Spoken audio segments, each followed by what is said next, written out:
What are we going to banter about this week, guys? God, what are we going to banter about?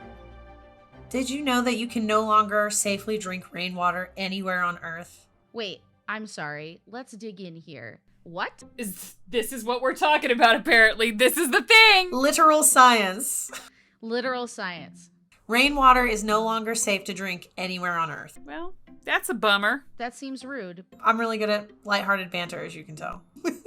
Also, is it the poison? Yeah, it's basically that we have polluted so much that the water can't clean it. It can't clean itself, like the cycle. You know how, like, Yeah. I learned this, what is it, 3rd grade? You learn that the steam goes up from the earth, and then it goes to clouds, and then it becomes rain. Something like that. I legitimately did not think that there was a way to turn off the self-cleaning sky system that we had here.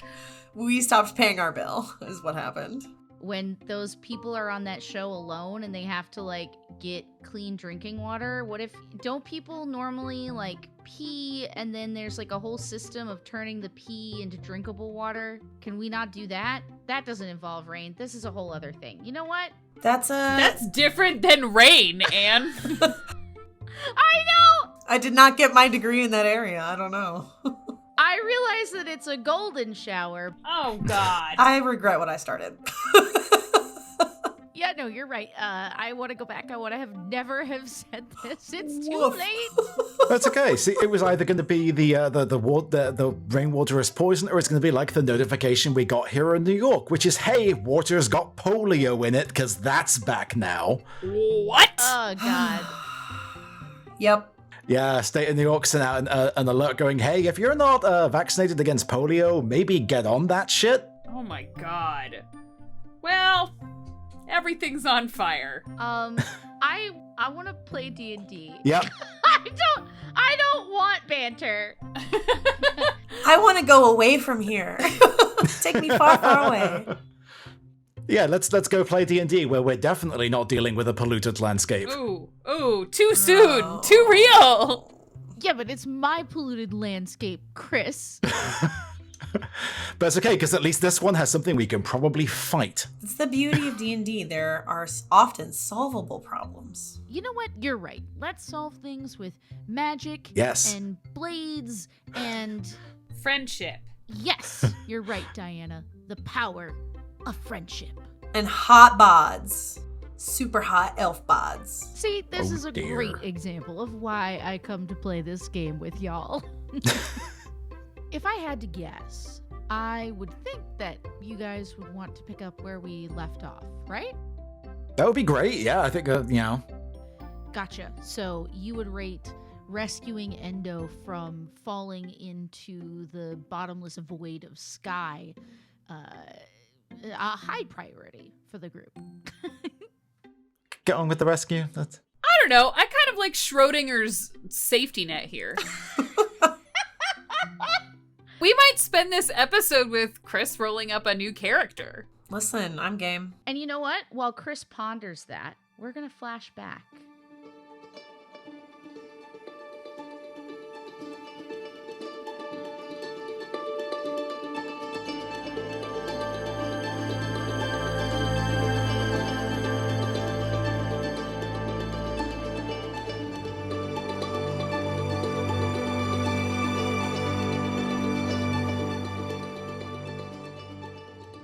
We're going to cast our minds, our eyes in our mind's eye, if you will. That's what I've heard it called before. Back to the first scene that started this tale so long ago, aka 3 episodes ago. A hooded figure standing before a great crystal tree at the center of the Court of Radiance.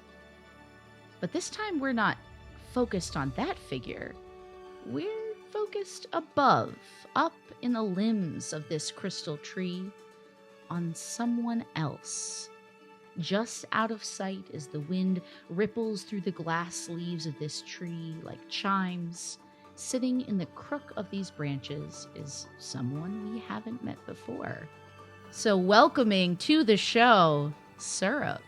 describe your character for us. This isn't so much a cat as it is a tiger. Humanoid-ish, perhaps in the sense that tabaxis are cats yet humanoid.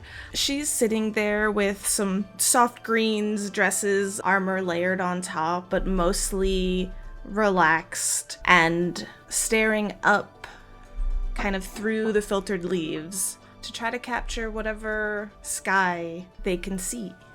So there you are, up in the crook of the arms of this crystal tree. As you look up into the sky, it is as night gets in the Feywild, because everything is always caught between twilight and dusk in this sort of deep lavender to purple at the edges of the sky.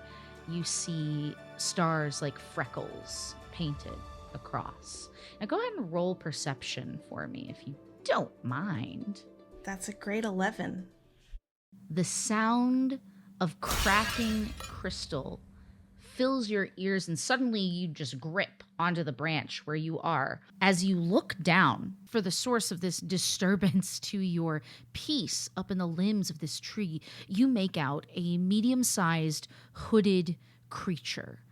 Their hands are gripping the haft of a red-runed axe, and they are jerking it out of the roots that they have just driven it into. And as they pull it free, there is a great shudder as the structure, the integrity of this crystal tree is threatened by this act.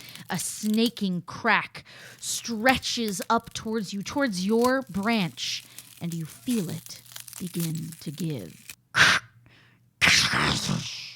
The tree branch begins to fall out from under you. What do you do? She scrambles up, trying to balance and hold on some of the other branches, and then realizing that it's about to fall, is going to try to just launch herself with, let's hope, feline reflexes up a branch to just secure. This isn't safe. Let's go somewhere else. So you begin your tiger parkour, and so go ahead and roll an acrobatics check for me. Okay. No, yeah. I got so much dex, y'all. With a natural 3 for a 5. Oh, I think I'm coming in real strong.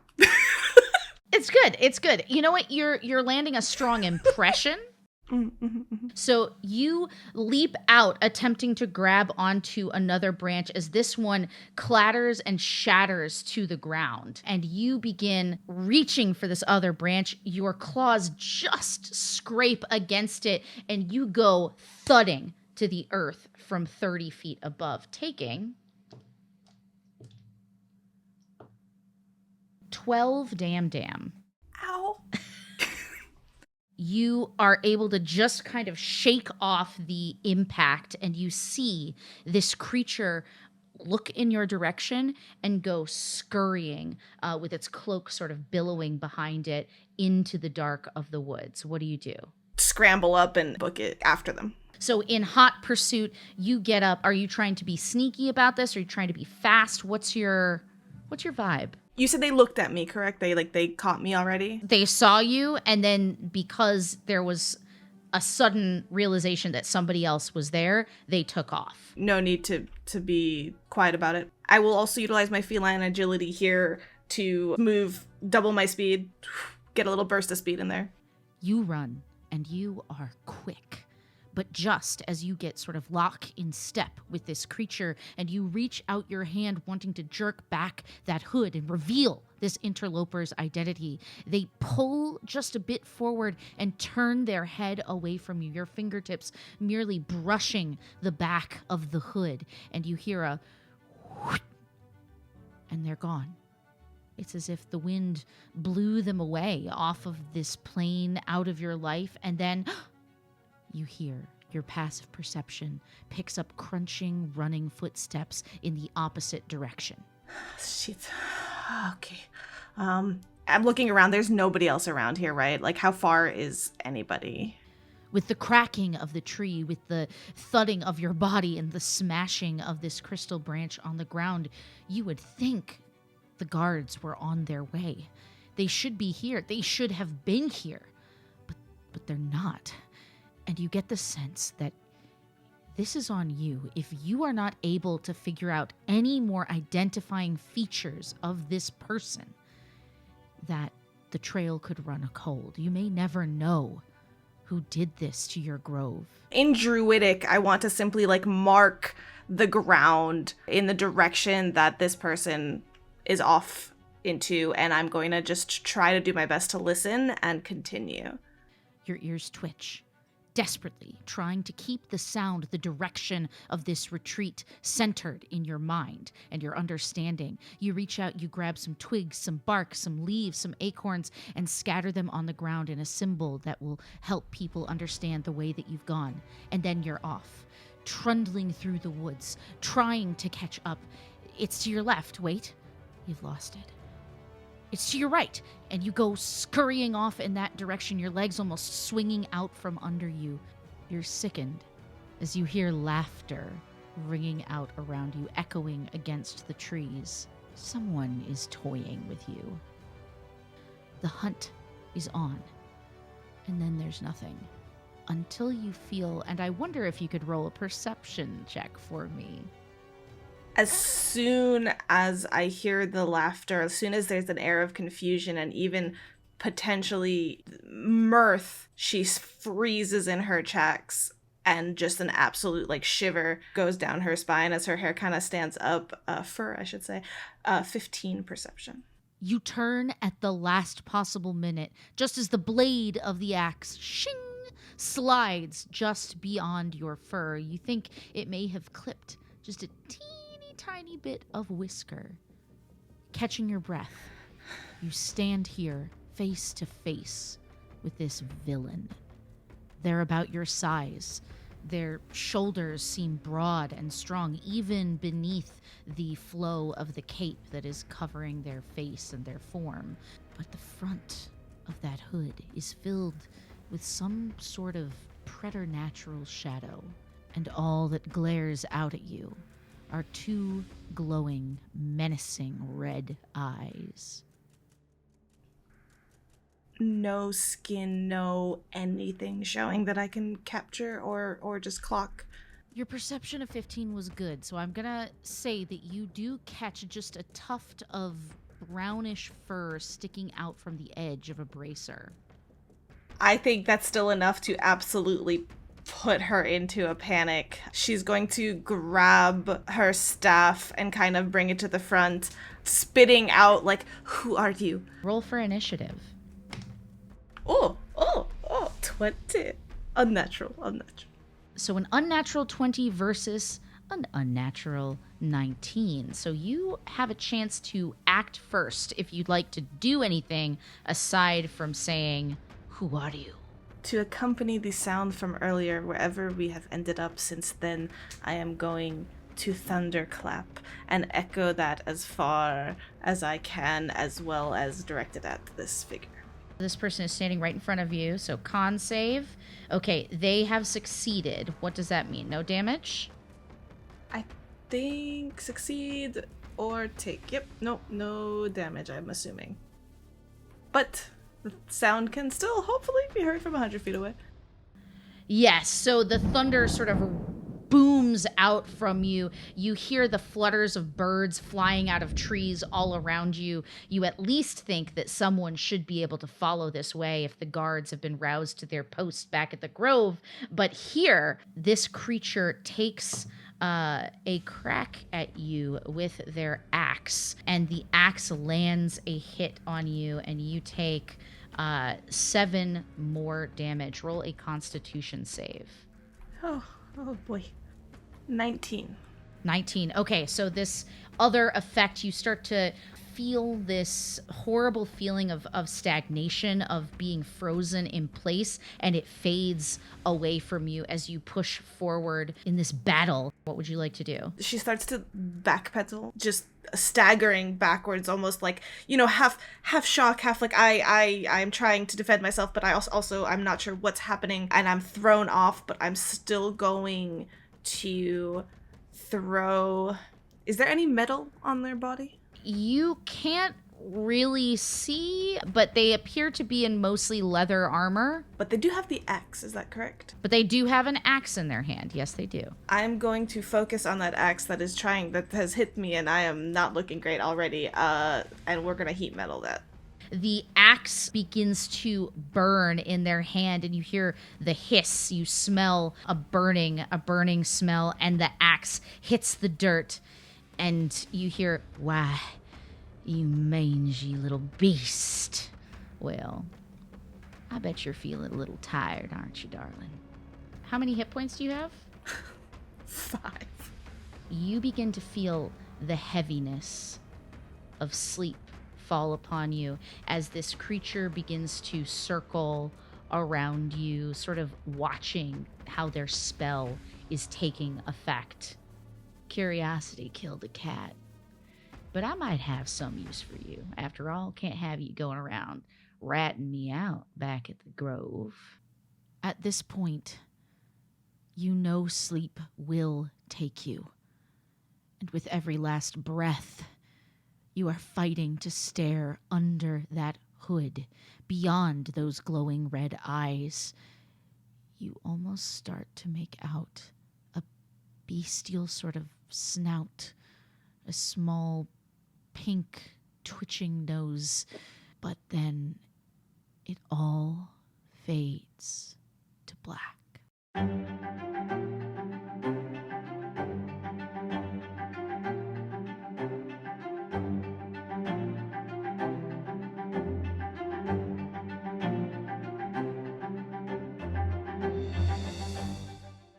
What's up, everybody? It's Anne Richmond, aka Hearthsinger, the head bard in charge around these parts, and I would like to once again thank my awesome Patreon supporters. Without you, there would be no show at all. So everybody, a round of applause for them.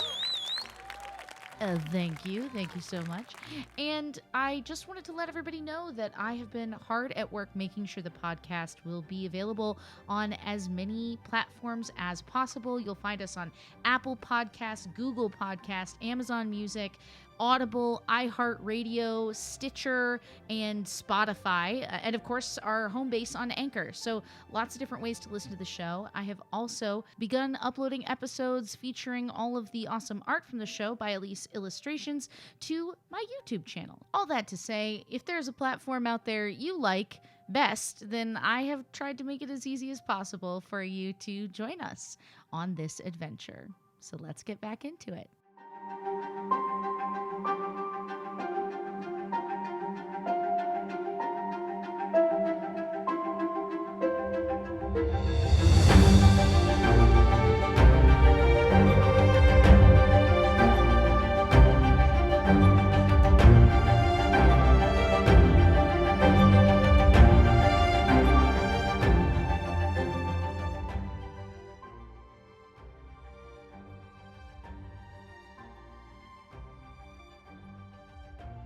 We are back in the present at the edge of the world, and Endo has just disappeared into the cloud cover, and our view pierces down through the clouds with her as she falls, plummeting down, down, down. And how is Endo reacting to this falling sensation?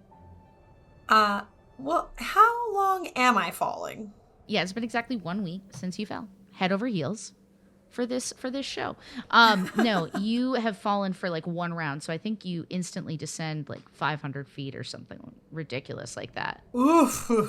Yeah, I mean, I'm not in good shape. This feels, pretty bad. Probably desperately scanning for any like crag of rock or anything that looks like I may be able to, I don't know.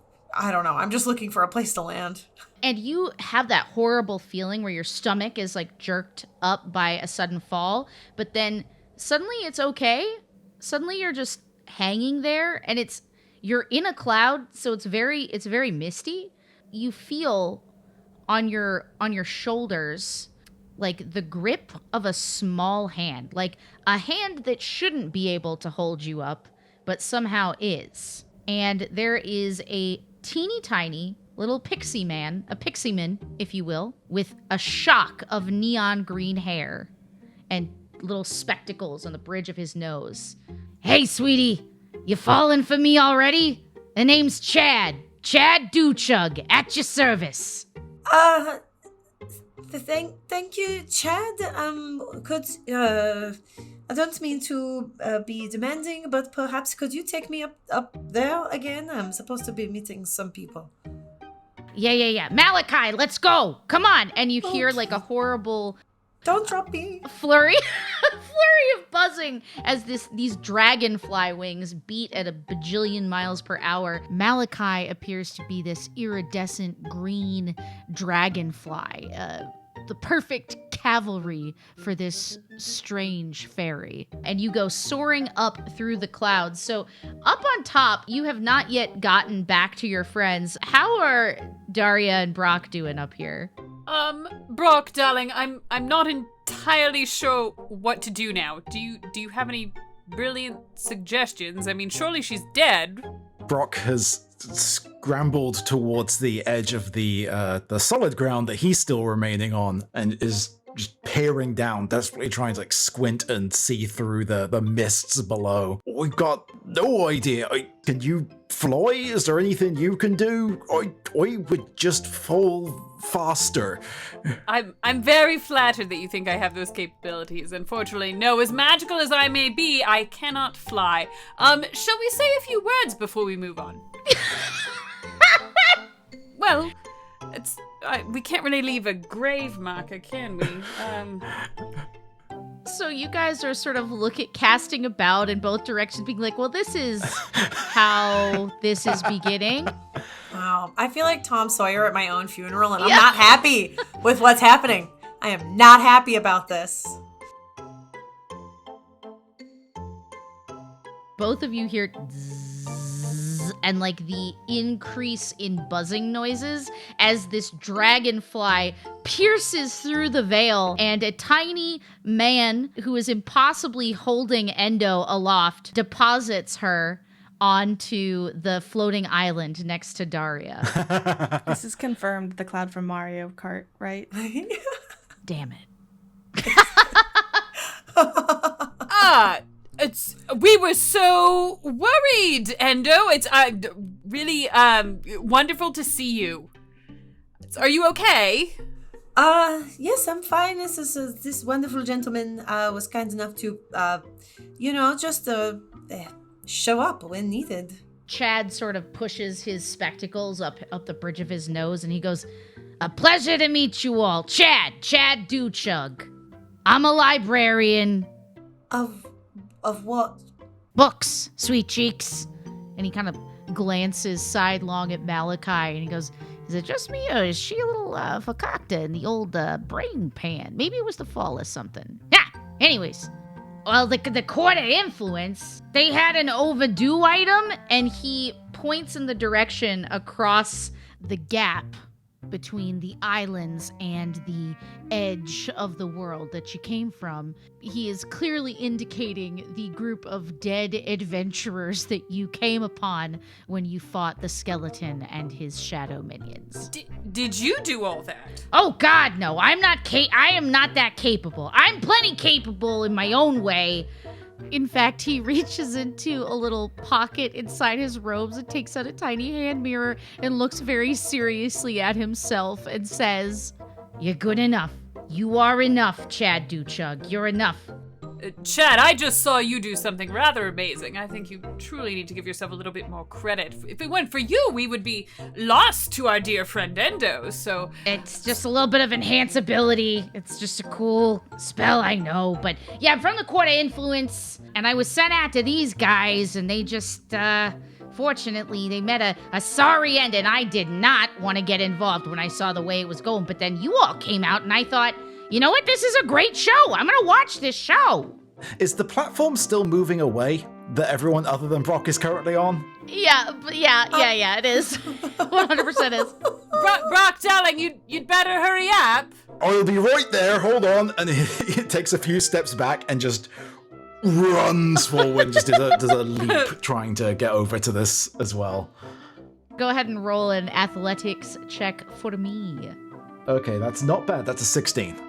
You are like I got it. I don't got it. Oh God, I got it. At the very last minute, you kind of like roll your ankle as you land a little bit. But you manage to make it as this thing begins to move further away from that camp that he was referencing where you guys spent the night and towards another island. I made it! It just gives a thumbs up. Daria is gonna kind of walk over and sort of like lean so that she's towering over where Brock is currently sort of sprawled out on this moving platform. And thank you for joining us. You're most welcome, Mistress Daria. You're most welcome. Just hauling himself back to his feet. Chad? Yeah, that's me. Chad Dewchug. Lord Chadimus Dewchug III. Would you prefer that we address you with your full title? I think it would be nice if you made the effort. Lord Chadimus Dewchug. I can't do this. Wow, I can't say it doesn't hurt. How about I just call you darling? That's my usual term of endearment, and I consider you dear to me for returning my dear friend Endo, so... Lord Chadimus Dewchug III will remember this, Daria Volcanis. But yeah, sure, whatever, knock yourself out. She's gonna lean in even closer, and the dragonfly's name is Malachi. Yeah, Malachi the dragonfly. Weird Feywild question. Yeah. And then I'll stop doing my dumb Daria shit so someone else can actually accomplish something. But are dragonflies kind of like puppies where they like getting sort of like scritched? Like, I would roll a nature check if I were you. oh boy, because you know if there's anything that Daria is good at, it's nature. It's not, guys. Spoilers, that's not a thing that she excels at. Oh, I do get advantage, though. High dice rolls exist. Yeah. Well, one of those is a 1, so I'm not going to go with that. That's a 22. In nature, life finds a way, and so does Daria.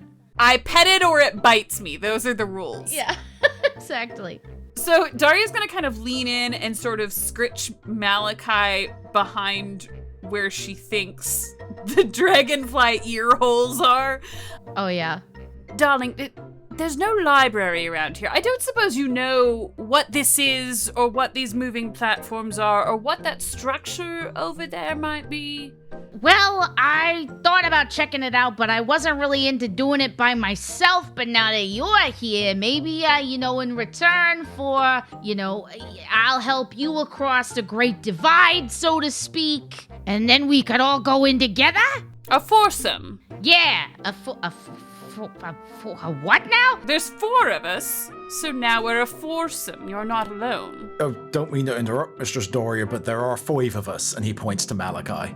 Malachi is doing that thing that dogs do where, like, you're absent-mindedly petting them and, like, you could be watching TV or something, so your focus isn't on them, but their entire world is focused on you because you have chosen to pet them. Malachi is like, I'll do anything. Just keep scritching me behind my proboscis. Bug word. Science.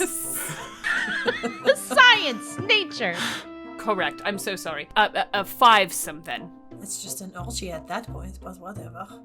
As this escalates, Chad Dewchug is trying to track this conversation as it is bouncing between each of you and elevating with every statement. And he just says, yeah, you're saying a lot of things. Not that I don't like the things. And of course, the insinuation of a foursome of friendship seems pretty exciting to Chad, but as Chad looks back over, there's like a thunder strike over this horrifying stone structure, sort of ominously. He goes, "You think just 4 of us will do it?" Oh, well, that is my specialty. Go ahead and roll a persuasione, Daria. Dirty 20. Foursome of friendship. I'm in. 5-some. Sorry, Malachi. Malachi, like, kind of sassily, if they could sassily move their wings about. I'm just sort of flopping my hands about for the podcast audience. We're going with it because I am the law. I think that maybe Anne needs some, like, what do they call the study of bugs? Yeah, entomology, I think, is. Entomology. Because ornithology is birds. And ichthyology is fish. Bugology? That's right. I think you need some bug lessons, Anne. If there's any bug that's going to be able to flap sassily, it's a dragonfly. It's a dragonfly. And as the light catches Malachi's wings, they're just like opalescent and beautiful rainbow wings. And you just can't believe how cool this dragonfly is. And that's my ADHD that matters to me. But it's really important that you know. So I guess we could just sort of help each other over there and then have a look at that horrible, horrible nightmare place together. Sure. So you all begin moving across these islands, helping each other across. While not everybody can fit on the dragonfly, between your magic and your abilities, you are able to, through the power of fivesome friendship, pass this challenge. And now that you stand here before this stone edifice, you are chilled by the cloud cover, these dark clouds surrounding almost like a moat of air around this platform. Forks of lightning strike the platform you're standing on, rumbling beneath your feet. Your eyes scan the area, searching desperately for new information, and you notice large blast holes in the side of the building that have tossed rubble across the ground. There are scorch marks from spells, flame, lightning. You're not really sure about anything, but what you know is that battles have been fought here. And stretching across these scars are glistening, silvery spider webs. Now, Daria, earlier you were asking if you could roll to know more about this area, but you weren't close enough. I can tell you that you're close enough now. So go ahead and roll me that history check. What would you put it like that? 23. I would like to examine those spider webs when the time is appropriate to see if he can determine how fresh they are. Absolutely. Daria, you know, as a member of the Court of Hunger, it is said that the Queen of Air and Darkness suffered a rebellion from a group of warlocks that made pacts with her. These warlocks were tempted by another force, another entity, maybe, with greater power. They were convinced to betray and destroy their patron, and in return, this new entity would grant them an even greater power. This new sect was called the Acolytes of the Dark Mother, and they lured their former patron away from her home to a temple that they had built in honor of their new deity. An 8-sided structure meant to lead mortals astray. All that remains of the Queen of Air and Darkness is her soul, which is now guarded safely at the heart of the Court of Hunger by the 3 hags who rule on her behalf, supported by the warlocks who remained loyal. How long ago was this? I take it this is like ancient history, basically. Ancient history. Do I have current knowledge of the activities of the Acolytes of the Dark Mother? If you think that that is something that Daria would be interested in, I will have you roll a religion check. If I thought that it was something that would help Daria kiss ass in court? Oh, yeah. Absolutely. I'll take it. What am I rolling? A religion check. Sweet. God, I get advantage on a lot of stuff. Oh, natural 20 Oh, plus 3. So in your studies, and you have been a little bit nervous to sort of put this out here until you can deliver sort of a full image of what the sect of the Dark Mother is about. You have spoken to travelers from the prime material plane and done a lot of research. You have, in fact, gone to the Court of Influence and done research at their large library at one point or another, and you have come to suspect, especially now that you see this place covered in spider webs, that the Dark Mother is another word for Loth, the Spider Queen. Loth is an abyssal goddess of bloodshed and betrayal. Cool, great. I'm just gonna keep that to myself for right this moment. Well, the spider webs make sense. That's cool. So, Brock, you wanted to inspect those spider webs? Yes, trying to determine are they old and just left over, or are they actively in use? Go ahead and roll a nature check. That is going to be a 13. They are layers upon layers of these silk spider webs here. Some of them torn apart, some of them covered in dust, others more recent. So it's hard with a 13 to know, like, is there a spider mayhap around the corner? But you can assume that there are certainly a great many spiders that have, of differing sizes even, that have made their homes here. You said that the spider webs are on the outside of the structure. Have we identified what appears to be either a door, portal of some sort of way in? You see sort of like rubble and stuff and a cracked wall that you know you could fit in, but you haven't gone inside yet. So as Endo is attempting to decide which crack in this just awful wall is the best point of entry for the group, Chad gives a little tug on your coat, Brock. So we going in here, or are we afraid they're going to be terrible, creepy crawlies around every bed? What's the modus operandi? Die. Oh, there are absolutely going to be terrible, creepy crawlies. To which end, if we wanted to try and maybe engage and get rid of some of them a bit more on our own terms, I could perhaps take a torch to some of the webs and see if we can't burn away a bit of a clearing for us, which might make them a little bit miffed at us, but perhaps better to wind up in that situation out here in the open rather than being crammed in whatever is inside there. Brock, darling, I'm almost certain it's not just creepy crawlies. What makes you say that? I don't know how much of your history you all have studied, but None, really.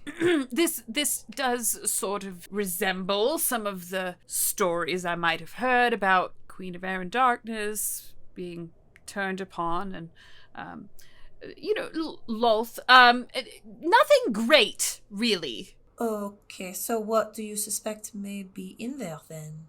A very angry, evil goddess and perhaps her worshippers. And we think this has something to do with the blight in the forest. That's why they sent us. It's possible, I suppose. Why poke a hornet's nest if we don't, maybe this isn't our nest. Maybe we need to... It's spiders, not hornets, but I do understand what you're saying, Endo. It's, it seems... are we sure we really want to fuck with this? Well, all I can say is that this wasn't here before that fight that you had with those guys that you followed. Oh, wonderful! So it's our fault! Well, when you put it like that, sure. Chad, I was just starting to like you. I'm sorry to let you down by pointing out your own horrible... Well, now, hold on a minute. Okay. We're going to stay friends. We don't point fingers. We all make mistakes. Sometimes we fall off the side of a cliff. We all make mistakes. So we're going to work together. Mon hero, Chad, perhaps it is best if you maybe wait outside and keep watch. Oh yeah, I'll be outside of the horrible place with the history and the dark gods. Yeah, outside is where Chad will be, and Chad will be here when you're in there. See you later, kids. And he just opens up a can of Pepsi and just sits there leaning against the wall. Because it's the Feywild, and he does what he wants. Man, what would Fey Pepsi be called? Not sponsored. Fapesy. Soul Crystal Pepsi. I don't know if we can rebrand Pepsi for the Feywild effectively. I literally flatlined. I was like, surely I'll have an idea after I say this. No, I've said it. Nope, Pepsi. That's where we're at. Oh, Pixie. Ooh, there we go. It's Pixie. Guys, it was there the whole time. I did it. Hey, Dungeon Master. Yeah, that's me.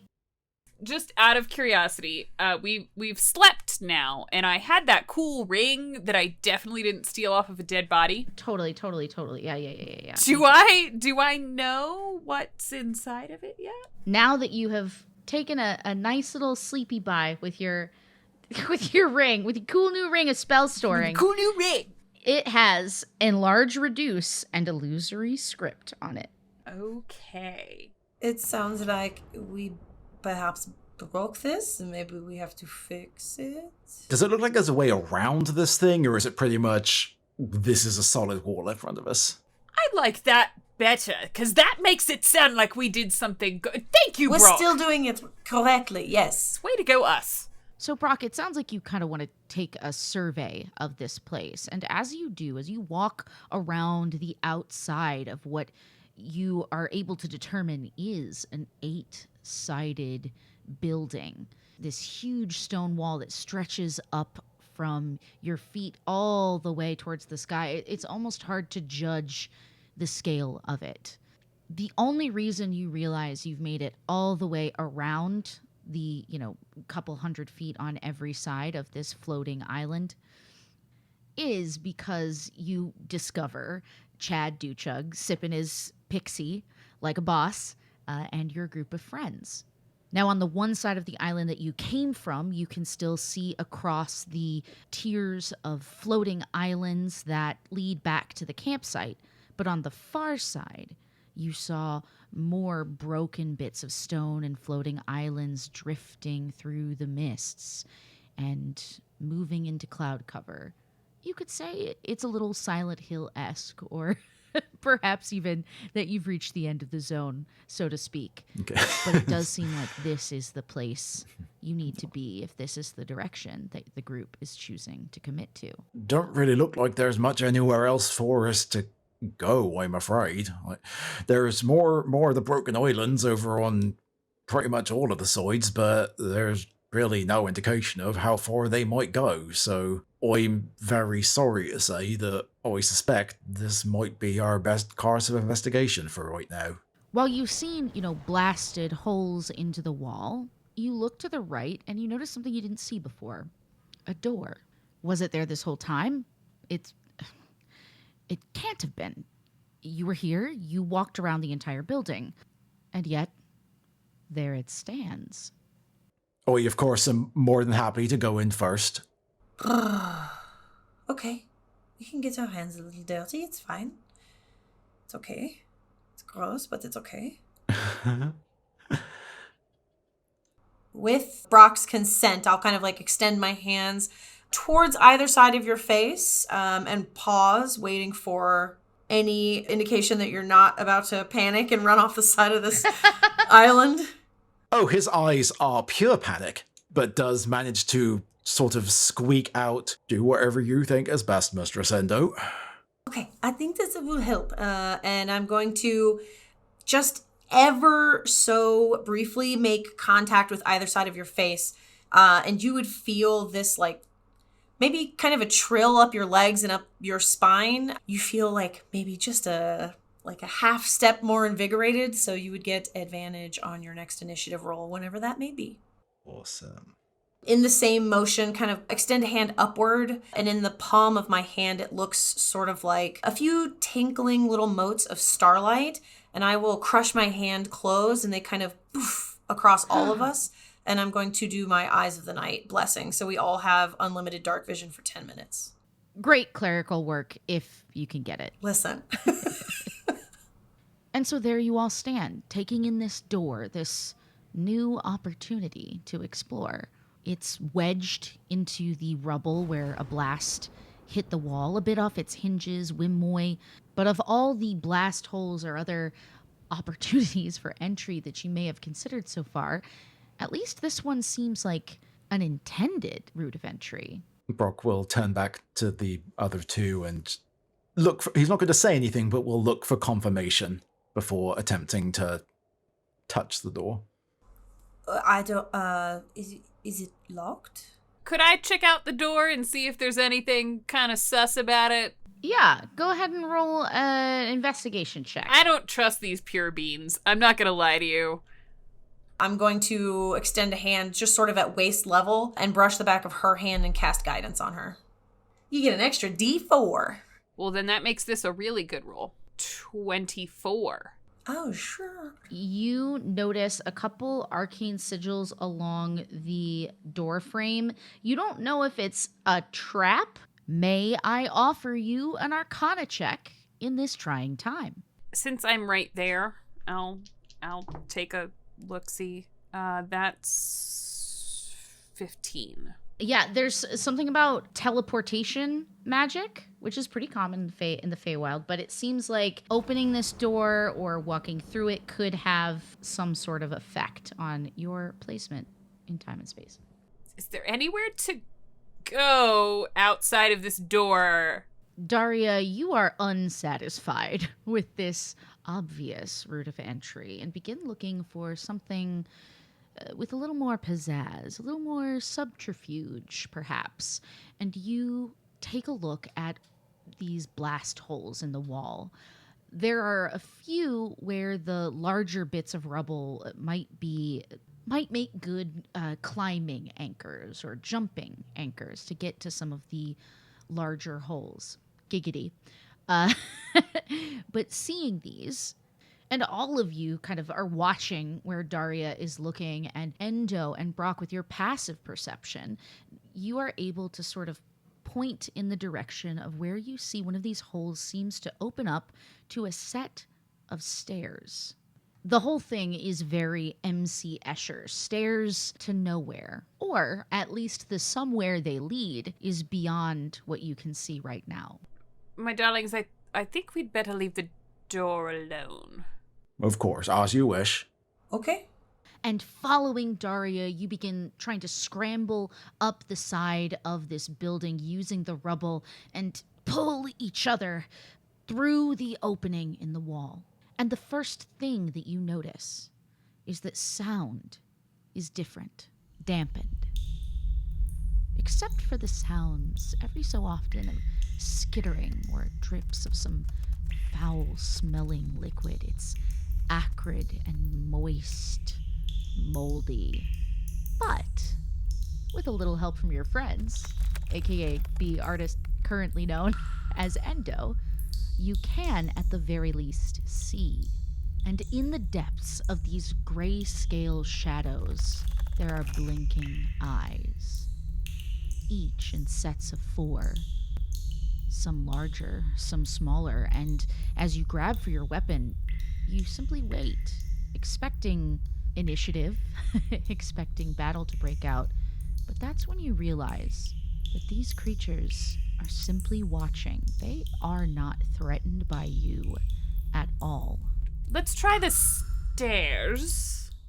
Daria, the moment your boot touches the first step, there's a lurch in your stomach and a piercing pain in your mind as gravity shifts.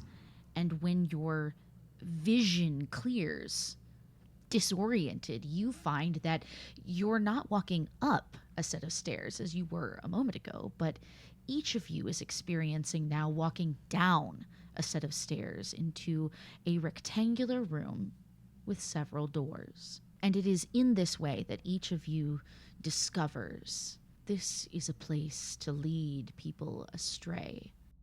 I suppose the only good part about this is we can't really be lost if we don't know what we're looking for. I suppose there's wisdom to that, absolutely. What is in this room?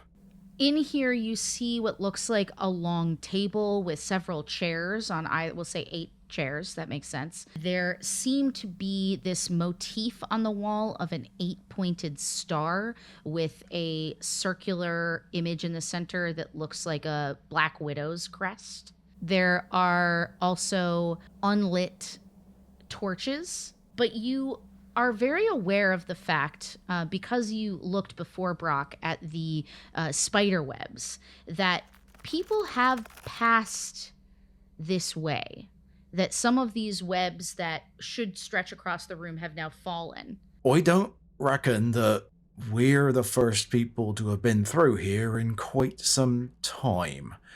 Perhaps stay where you are a moment. I want to just have a quick look around. And Brock, who will, without getting too close to them, take a look at the various cobwebs, specifically looking to see if there's any sign of anything being trapped in them. Cocoons or areas, particularly anything maybe vaguely humanoid that may have at some point been snared in these webs that may or may not still be there, or at least remnants thereof. Absolutely. So go ahead and roll an investigation check for me. Cool. I'm great at that. Yeah, that's a natural 1 with a modifier of 0, so... Oh, Brock, no! Okay, so you look about and it's just very overwhelming, and you're just sort of standing there, slack-jawed and adorable, but you don't seem to find what you're looking for. Endo, however, with your passive perception, you look down at the floor. Maybe because Brock did note that he didn't think you were the first to come this way recently. And you make out a set of dusty footprints with evidence that whoever they belonged to was dragging something beside them. You track your way along those footprints, and they walk up to a single door. And that's strange to you, because there are a few different doors leaving this area. But that's when it hits you with your passive insight. There's no evidence of these footsteps moving from door to door. They walked right up to this one. And the only reason they might do that is if they knew exactly where they were going, which means the easiest way through this labyrinth is to follow the footsteps of someone who knows it well. Mulling this over as I'm watching Brock peer up towards the ceiling, I think I'm going to, trying desperately to be useful, I'm going to start digging through my bag, and it's basically like, Sailor Moon Barbie girl glitter bomb in there. It's just, makeups and like baubles and like fine bits of fine food that are not useful as rations, but I can't give them up. And I'm going to dig out a bangle bracelet that's made of these gilded glass beads. And I'm going to snap it to break it and pour the beads into my hand. And I'm going to set one at the base of the staircase that we just came down. Okay, so I think we can go through there, but my someone taught me this. Mark the way that you came. So I can drop these as we go, and there are footsteps leading that way, and I will point in the direction that I saw them. I think perhaps a little bit of fire might be in our best interests to allow, maybe to encourage something not to get particularly close. So if you would both mind shield your eyes a moment as I get this struck up, and we'll pull a torch from his pack. So you strike up your torch, and color returns to a room that is mostly silver and black and white. But to you all, seeing each other, there's like comfort in standing around this common hearth, so to speak, title of show.